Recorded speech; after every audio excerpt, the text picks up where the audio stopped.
the walking lunge. Yes, today we're not only going to be lunging, but we're going to be walking as we're lunging. It's almost like a really long walk, pun intended, okay? I'm going to be taking you step by step, another pun, through this exercise, okay? Now, how does this compare to other lunge variations?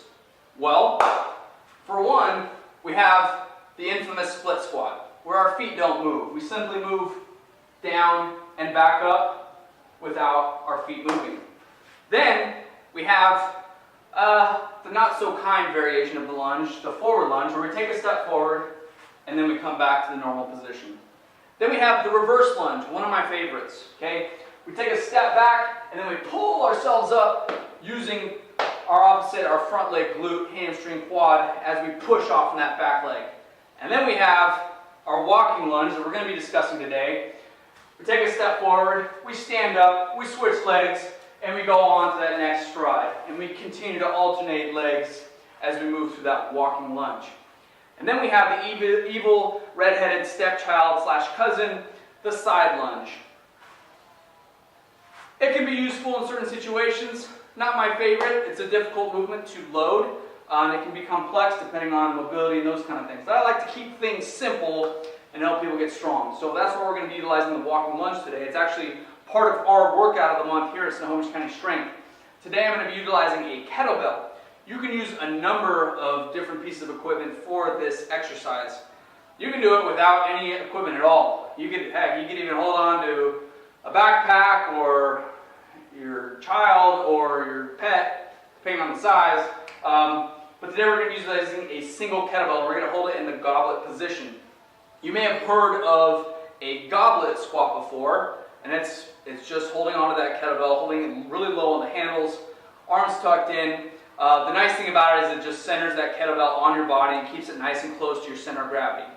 You can use anything from a barbell. You can hold it overhead, hold it at the shoulders. I wouldn't recommend holding it at the hips because that's just going to be weird and awkward. You can hold on to dumbbells, you can hold on to kettlebells, a number of different things. Okay, just use what you have available because the walking lunge is going to be great, and I can almost guarantee that you will be sore after this movement. I don't care how many squats and deadlifts you do, you will be sore, and you might not be able to sit on the toilet for a little while without some considerable amount of pain and discomfort. So, here we go. I'm going to get started with this thing. Without loading the kettlebell up first, I'm just going to do this with body weight. A couple key things to keep in mind with the walking lunge. First thing I'm going to do before anything is I'm going to establish a nice, upright, neutral posture. What does that mean? It's not reverse, it's not forward, it's neutral. Okay? We're going to put our shoulder blades back. We're going to make sure our spine is nice and rigid. Make sure we're not arching back or arching forward. Make sure our neck isn't tucked or looking up or anything crazy like that. It's as simple as that, folks. Next thing we're going to do, decide which leg you want to step forward with. For this demonstration, I'm going to step forward with my left leg. So I'm going to do something a little counterintuitive. I'm actually going to shift my weight to my right leg, or what's going to be my back leg. This is going to give me more stability through the movement. From here, as I put that weight on my back leg, I'm going to step forward with my left foot. As I step forward, my front foot is going to be flat on the ground, heel on the ground, toes pointed straight ahead. My back leg, I'm obviously going to end up on the ball of my foot, but my toes are also going to be facing forward. As a general rule of thumb, I'm going to have about anywhere from 1 to 4 inches that my knee is from the ground.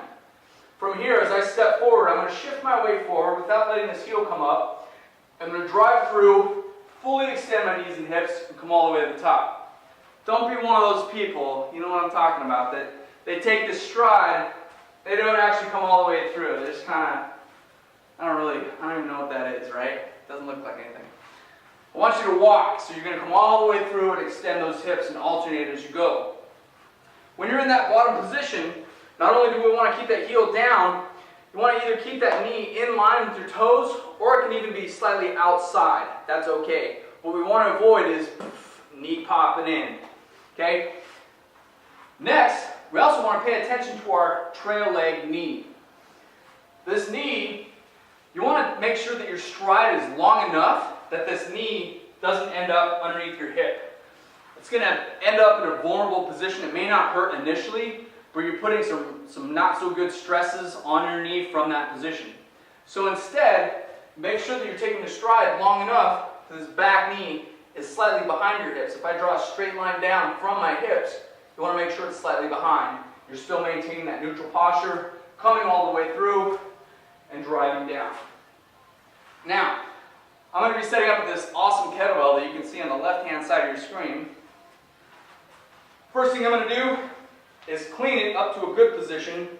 Now, here's the thing where most people kind of glaze past things. When they're using whatever tool it is, barbell, kettlebell, dumbbell, they don't pick it up with the same amount of effort that they put towards actually performing the movement itself. I tend to do the opposite. I like to pick up that object or that piece of equipment as if it's the heaviest thing in the world and I need to set myself up for success. So I'm going to pick this up with the best form I have available. So I'm going to center that kettlebell between my feet, toes straight ahead, heels down. I'm going to spread the floor apart, drive my knees out, butt back. Nice flat neutral spine, reach down, grab the center of that handle, wrap my thumb and fingers around. Bend that handle backwards, rotating my biceps forward, taking my belly breath. Extend my knees and hips powerfully, shrug my shoulders, and catch that kettlebell so that I can grab these handles as low as I possibly can. Also pay attention. Tuck your elbows in nice and tight, forearms are vertical, and you let those elbows rest right on your rib cage. Use your bone structure and not your muscles, which is kind of the opposite of what most people think when we're talking about strength, right? Just hear me out, okay? Because our focus is our lower body, not our upper body. I don't want you to be worrying about this thing falling out of your grasp. From here, taking your belly breath, I'm going to shift my weight towards my back leg, take a nice long stride forward until my back knee is 1 or 2 inches above the ground, don't let it touch the ground, and then drive all the way through. Now I'm going to switch legs, boom, taking that stride. And continue on until you've completed the number of repetitions that you desire. Once you're complete, you're going to set that kettlebell down the same exact way that you just picked it up. Bring it down at the hips, bend at the knees and hips, set it on the ground, release it, and repeat. Okay? It's such a great exercise, guys. It's not even funny. But make sure you pay attention to the key principles that I talked about. 1, establish that neutral posture first. 2, take a long enough stride that back knee, that trail leg stays behind your hips. 3, make sure that front heel stays on the ground. 4, make sure the knee in the front either tracks forward or to the outside, not to the inside. And last, make sure whatever tool or piece of equipment you are using is in a good, solid position. Because you're going to be moving a lot, your weight's shifting, you got to make sure it's locked in, so you're more worried about your hips and your legs than you are about your arms, your upper body, because that can throw the whole thing off. Enjoy the walking lunge, use it wisely, don't abuse it, learn to love it. That's all I got for you guys today. Take care, stronger every day. Peace.